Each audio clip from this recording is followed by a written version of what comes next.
सज्जनों के हिस्से में भौतिक उन्नति कभी भूल कर ही आती है। राम टहल विलासी, दुर्व्यसनी, चरित्रहीन आदमी थे, पर सांसारिक व्यवहारों में चतुर, सूद ब्याज के मामले में दक्ष और मुकदमे अदालत में कुशल थे। उनका धन बढ़ता था, सभी उनके आसामी थे। उधर उन्हीं के छोटे भाई शिव टहल साधु भक्त, धर्मपरायण और परोपकारी जीव थे। उनका धन घटता जाता था। उनके द्वार पर 2-4 अतिथि बने रहते थे। बड़े भाई का सारे मोहल्ले में दबाव था। जितने नीच श्रेणी के आदमी थे, उनका हुक्म पाते ही फौरन उनका काम करते थे। उनके घर की मरम्मत बेगार में हो जाती थी। ऋणी कुंजड़े साग भाजी भेंट में दे जाते थे। ऋणी ग्वाला उन्हें बाजार भाव से डेढ़ी दूध देता। छोटे भाई का किसी पर रौब न था। साधु संत आते और इच्छापूर्ण भोजन करके अपनी राह लेते। 2-4 आदमियों को रुपये उधार दिए भी तो सूद के लालच में नहीं, बल्कि संकट से छुड़ाने के लिए। कभी जोर देकर तगादा न करते कि कहीं उन्हें दुख न हो। इस तरह कई साल गुजर गए, यहाँ तक कि शिव टहल की सारी संपत्ति परमार्थ में उड़ गई। रुपये भी बहुत डूब गए। उधर राम टहल ने नया मकान बनवा लिया, सोने चांदी की दुकान खोल ली, थोड़ी जमीन भी खरीद ली और खेती बाड़ी भी करने लगे। शिव टहल को अब चिंता हुई, निर्वाह कैसे होगा। धन न था कि कोई रोजगार करते। वो व्यवहार बुद्धि भी न थी जो बिना धन के भी अपनी जगह निकाल लेती है। किसी से ऋण लेने की हिम्मत न पड़ती थी। रोजगार में घाटा हुआ तो देंगे कहाँ से। किसी दूसरे आदमी की नौकरी भी न कर सकते थे। कुल मर्यादा भंग होती थी। 2-4 महीने तो ज्यों त्यों करके काटे। अंत में चारों ओर से निराश होकर बड़े भाई के पास गए और कहा, भैया, अब मेरे और मेरे परिवार के पालन का भार आपके ऊपर है। आपके सिवा अब किसकी शरण लूं? राम टहल ने कहा, इसकी कोई चिंता नहीं। तुमने कुकर्म में तो धन उड़ाया नहीं। जो कुछ किया उससे कुल कीर्ति ही फैली है। मैं धूर्त हूँ, संसार को ठगना जानता हूँ। तुम सीधे साधे आदमी, दूसरों ने तुम्हें ठग लिया। ये तुम्हारा ही घर है। मैंने जो जमीन ली है उसकी तहसील वसूल करो, खेती बाड़ी का काम संभालो। महीने में तुम्हें जितना खर्च पड़े मुझसे ले जाओ। हाँ, एक बात मुझसे ना होगी, मैं साधु संतों का सत्कार करने को 1 पैसा भी ना दूंगा और ना तुम्हारे मुंह से अपनी निंदा सुनूंगा। शिव टहल ने गदगद कंठ से कहा, भैया, मुझसे इतनी भूल अवश्य हुई है कि मैं सबसे आपकी निंदा करता रहा हूँ। उसे क्षमा करो। अब से मुझे अपनी निंदा करते सुनना तो जो चाहे दंड देना। हाँ, आपसे मेरी एक विनय है। मैंने अब तक अच्छा किया या बुरा, पर भाभी जी को मना कर देना कि उसके लिए मेरा तिरस्कार न करें। अगर वो कभी तुम्हें ताना देगी तो उसकी जीभ खींच लूंगा। राम टहल की जमीन शहर से 10-12 कोस पर थी। वहाँ एक कच्चा मकान भी था। बैलगाड़ी, खेती की अन्य सामग्रियां वहाँ रहती थी। शिव टहल ने अपना घर भाई को सौंपा और अपने बाल बच्चों को लेकर गांव चले गए। वहाँ उत्साह के साथ काम करने लगे। नौकरों ने काम में चौकसी की। परिश्रम का फल मिला। पहले ही साल उपज डेढ़ी हो गई और खेती का खर्च आधा रह गया। पर स्वभाव कैसे बदले। पहले की तरह तो नहीं, पर अब भी 2-4 मूर्तियां शिव टहल की कीर्ति सुनकर आ ही जाती थीं और शिव टहल को विवश होकर उनकी सेवा और सत्कार करना ही पड़ता था। हाँ, अपने भाई से ये बात छिपाते थे कि कहीं वो अप्रसन्न होकर जीविका का ये आधार भी न छीन ले। फल ये होता कि उन्हें भाई से छिपाकर अनाज, भूसा, खली आदि बेचना पड़ता। इस कमी को पूरा करने के लिए वो मजदूरों से और भी कड़ी मेहनत लेते थे और स्वयं भी कड़ी मेहनत करते। धूप, ठंड, पानी, बूंदी की बिल्कुल परवाह न करते थे। मगर कभी इतना परिश्रम तो किया न था। शरीर शक्तिहीन होने लगा। भोजन भी रूखा सूखा मिलता था। उस पर कोई ठीक समय नहीं। कभी दोपहर को खाया, कभी तीसरे पहर। कभी प्यास लगी तो तालाब का पानी पी लिया। दुर्बलता रोग का पूर्व रूप है। बीमार पड़ गए। देहात में दवा दारू की सुविधा न थी। भोजन में भी कुपथ्य करना पड़ता था। रोग ने जड़ पकड़ ली। ज्वर ने प्लीहा का रूप धारण किया और प्लीहा ने 6 महीने में काम तमाम कर दिया। राम टहल ने ये शोक समाचार सुना तो उन्हें बड़ा दुख हुआ। इन 3 वर्षों में उन्हें 1 पैसे का नाज नहीं लेना पड़ा।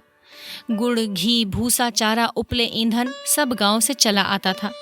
बहुत रोए, पछतावा हुआ कि मैंने भाई की दवा दर्पण की कोई फिक्र नहीं की। अपने स्वार्थ की चिंता में उसे भूल गया। लेकिन मैं क्या जानता था कि मलेरिया का ज्वर प्राणघातक ही होगा। नहीं तो यथाशक्ति अवश्य इलाज करता। भगवान की यही इच्छा थी, फिर मेरा क्या वश। अब कोई खेती को संभालने वाला नहीं था। इधर राम टहल को खेती का मजा मिल गया था। उस पर विलासिता ने उसका स्वास्थ्य भी नष्ट कर डाला था। अब वो देहात के स्वच्छ जलवायु में रहना चाहते थे। निश्चय किया कि खुद ही गांव में जाकर खेती बाड़ी करूं। लड़का जवान हो गया था। शहर का लेन देन उसे सौंपा और देहात चले आए। यहाँ उनका समय और चित्त विशेषकर गौओं की देखभाल में लगता था। उनके पास एक जमुना पारी बड़ी रास की गाय थी। उसे कई साल हुए बड़े शौक से खरीदा था। खूब दूध देती थी और सीधी वो इतनी कि बच्चा भी सींग पकड़ ले तो न बोलती। वो इन दिनों गाभिन थी। उसे बहुत प्यार करते थे। शाम सवेरे उसकी पीठ सहलाते, अपने हाथों से नाच खिलाते। कई आदमी उसके डेढ़े दाम देते थे, पर राम टहल ने न बेची। जब समय पर गऊ ने बच्चा दिया तो राम टहल ने धूमधाम से उसका जन्मोत्सव मनाया। कितने ही ब्राह्मणों को भोजन कराया। कई दिनों तक गाना बजाना होता रहा। इस बछड़े का नाम रखा गया जवाहिर। एक ज्योतिषी से उसका जन्म पत्र भी बनवाया गया। उसके अनुसार बछड़ा बड़ा होनहार और भाग्यशाली स्वामी भक्त निकलेगा। केवल छठे वर्ष उस पर संकट की शंका थी। उससे बच गया तो फिर जीवन पर्यंत सुख से रहेगा। बछड़ा श्वेत वर्ण था। उसके माथे पर एक लाल तिलक था। आंखें कजरी थी। स्वरूप का अत्यंत मनोहर और हाथ पांव का सुडौल था। दिन भर कलोले किया करता। राम टहल का चित्त उसे छलांगे भरते देखकर प्रफुल्लित हो जाता था। वो उनसे इतना हिल मिल गया था कि उनके पीछे पीछे कुत्ते की भांति दौड़ा करता था। जब वो शाम और सुबह को अपनी खाट पर बैठकर आसामियों से बातचीत करने लगते तो जवाहिर उनके पास खड़ा होकर उनके हाथ या पांव को चाटता था। वो प्यार से उसकी पीठ पर हाथ फेरने लगते तो उसकी पूंछ खड़ी हो जाती और आंखें हृदय के उल्लास से चमकने लगती। राम टहल को भी उससे इतना स्नेह था कि जब तक वो उनके सामने चौके में न बैठा हो भोजन में स्वाद न मिलता था।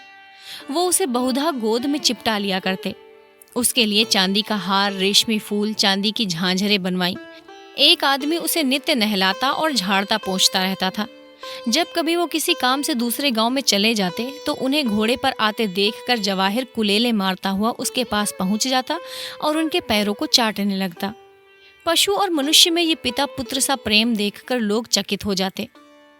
जवाहिर की अवस्था 2.5 वर्ष की हुई। राम टहल ने उसे अपनी सवारी के बहली के लिए निकालने का निश्चय किया। वो अब बछड़े से बैल हो गया था। उसका ऊंचा डील, गठे हुए अंग, गर्दन के ऊपर सुदृढ़ मांसपेशियां, चौड़ी छाती और मस्तानी चाल थी। ऐसा दर्शनीय बैल सारे इलाके में न था। बड़ी मुश्किल से उसका बांधा मिला, पर देखने वाले साफ कहते थे कि जोड़ नहीं मिला। रुपये आपने बहुत खर्च किए हैं, पर कहाँ जवाहिर और कहाँ ये, कहाँ लैंप और कहाँ दीपक। पर कौतूहल की बात यह थी कि जवाहिर को कोई गाड़ीवान हाँकता तो वो आगे पैर न उठाता, गर्दन हिला हिला कर रह जाता। मगर जब राम टहल आप पगहा हाथ में ले लेते और एक बार चुमकारते, चलो बेटा, तो जवाहिर उन्मत्त होकर गाड़ी को ले उड़ता। 2-2 कोस तक बिना रुके एक ही सांस में दौड़ता चला जाता था। घोड़े भी उसका मुकाबला न कर सकते थे। एक दिन संध्या समय पर जवाहिर नांद में खली और भूसा खा रहा था और राम टहल उसके पास खड़े उसकी मक्खियां उड़ा रहे थे। एक साधु महात्मा आकर द्वार पर खड़े हो गए। राम टहल ने अविनय पूर्ण भाव से कहा, यहाँ क्यों खड़े हो महाराज, आगे जाओ। कुछ नहीं बाबा, इसी बैल को देख रहा हूं। मैंने ऐसा सुंदर बैल नहीं देखा। राम टहल, अच्छा, घर ही का बछड़ा है, साक्षात देव रूप है। ये कहकर महात्मा जी जवाहिर के निकट गए और उसके खुर चूमने लगे। राम टहल, आपका शुभागमन कहाँ से हुआ? आज यहीं विश्राम कीजिए तो बड़ी दया हो। नहीं बाबा, क्षमा करो, मुझे आवश्यक कार्य से रेलगाड़ी पर सवार होना है। रातों रात चला जाऊंगा, ठहरने में विलंब होगा। तो फिर कब दर्शन दोगे? हाँ, तीर्थ यात्रा से 3 वर्ष में लौटकर इधर से फिर जाना होगा। तब आपकी इच्छा होगी तो ठहर जाऊंगा। आप बड़े भाग्यशाली पुरुष हैं कि आपको ऐसे देवरूप नंदी की सेवा का अवसर मिल रहा है। इन्हें पशु न समझिए, ये कोई महान आत्मा है। इन्हें कष्ट न दीजिएगा, इन्हें कभी भूल से भी न मारिएगा। ये कहकर साधु ने फिर जवाहिर के चरणों पर शीस नवाया और चले गए। उस दिन से जवाहिर की और भी खातिर होने लगी। वो पशु से देवता हो गया। राम टहल पहले उसे रसोई के सब पदार्थ खिलाकर तब आप भोजन करते, प्रातःकाल उठकर उसके दर्शन करते, यहाँ तक कि वो उसे अपनी बहेली में भी न जोतना चाहते। लेकिन उनको कहीं जाना होता और बहेली बाहर निकाली जाती तो जवाहिर उसमें जुतने के लिए इतना अधीर और उत्कंठित हो जाता, सिर हिला हिलाकर इस तरह उत्सुकता प्रकट करता कि राम टहल को विवश होकर उसे जोतना पड़ता। दो एक बार वो दूसरी जोड़ी जोत कर चले गए तो जवाहिर को इतना दुख हुआ कि उसने दिन भर नांद में मुंह नहीं डाला। इसलिए वो अब बिना किसी विशेष कार्य के कहीं जाते ही न थे। उनकी श्रद्धा देखकर गांव के अन्य लोगों ने भी जवाहिर को अन्न ग्रास देना शुरू किया। सुबह उसके दर्शन करने तो प्रायः सभी आ जाते थे। इस प्रकार 3 साल और बीते।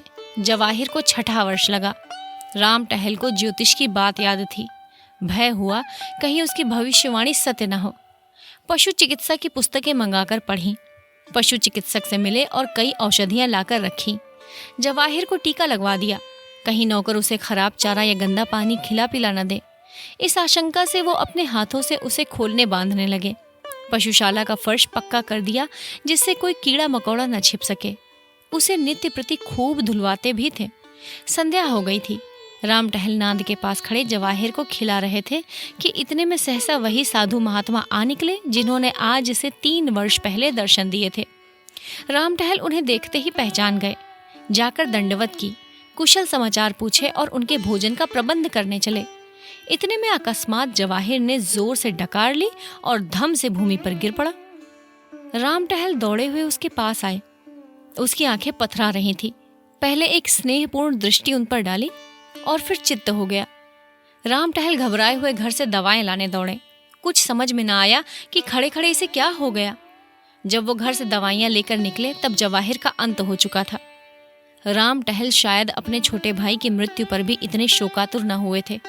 वो बार बार लोगों के रोकने पर भी दौड़ दौड़ कर जवाहिर के शव के पास जाते और उससे लिपट कर रोते। रात उन्होंने रो रो कर काटी। उसकी सूरत आंखों से न उतरती थी। रह रहकर हृदय में एक वेदना सी होती और शोक से विह्वल हो जाते। प्रातःकाल लाश उठाई गई, किंतु राम टहल ने गांव की प्रथा के अनुसार उसे चमारों के हवाले नहीं किया। यथाविधि उसकी दाह क्रिया की, स्वयं आग दी, शास्त्रानुसार सब संस्कार किए। 13वें दिन गांव के ब्राह्मणों को भोजन कराया गया। उक्त साधु महात्मा को उन्होंने अब तक नहीं जाने दिया था। उनकी शांति देने वाली बातों से राम टहल को बड़ी सांत्वना मिलती थी। एक दिन राम टहल ने साधु से पूछा, महात्मा जी, कुछ समझ में नहीं आता कि जवाहिर को कौन सा रोग हुआ था। ज्योतिष जी ने उसके जन्म पत्र में लिखा था कि उसका 6ठा साल अच्छा ना होगा, लेकिन मैंने इस तरह किसी जानवर को मरते नहीं देखा। आप तो योगी हैं, ये रहस्य कुछ आपकी समझ में आता है? हाँ, कुछ थोड़ा बहुत समझता हूँ। कुछ मुझे भी बताइए, चित्त को धैर्य नहीं आता। वो उस जन्म का कोई सच्चरित साधु भक्त परोपकारी जीव था। उसने आपकी सारी संपत्ति धर्म कार्यों में उड़ा दी थी। आपके संबंधियों में ऐसा कोई सज्जन था? हाँ महाराज, था। उसने तुम्हें धोखा दिया, तुमसे विश्वासघात किया। तुमने उसे अपना कोई काम सौंपा था। वो तुम्हारी आंख बचाकर तुम्हारे धन से साधु जनों की सेवा सत्कार किया करता था। मुझे उस पर संदेह नहीं होता। वो इतना सरल प्रकृति, इतना सच्चरित मनुष्य था कि बेईमानी करने का उसे कभी ध्यान भी नहीं आ सकता था। साधु, लेकिन उसने विश्वासघात अवश्य किया। अपने स्वार्थ के लिए नहीं, अतिथि सत्कार के लिए सही, पर वो था विश्वासघाती। संभव है दुरावस्था ने उसे धर्मपथ से विचलित कर दिया हो। हाँ, यही बात है। उस प्राणी को स्वर्ग में स्थान देने का निश्चय किया गया, पर उसे विश्वासघात का प्रायश्चित करना आवश्यक था। उसने बेईमानी से तुम्हारा जितना धन हर लिया था, उसकी पूर्ति करने के लिए उसे तुम्हारे यहाँ पशु का जन्म दिया गया। ये निश्चय कर लिया गया कि 6 वर्ष में प्रायश्चित पूरा हो जाएगा। इतनी अवधि तक वो तुम्हारे यहाँ रहा। ज्यों अवधि पूरी हो गई, त्यों ही उसकी आत्मा निष्पाप और निर्लिप्त होकर निर्वाण पद को प्राप्त हो गई। महात्मा जी तो दूसरे दिन विदा हो गए, लेकिन राम टहल के जीवन में उसी दिन से एक बड़ा परिवर्तन दिखाई देने लगा। उनकी चित्तवृत्ति बदल गई। दया और विवेक से हृदय परिपूर्ण हो गया। वो मन में सोचते, जब ऐसे धर्मात्मा प्राणी को जरा से विश्वासघात के लिए इतना कठोर दंड मिला, तो मुझ जैसे कुकर्मी की क्या दुर्गति होगी। ये बात उनके ध्यान से कभी न उतरती थी। आप सुन रहे थे मुंशी प्रेमचंद की कहानी पूर्व संस्कार।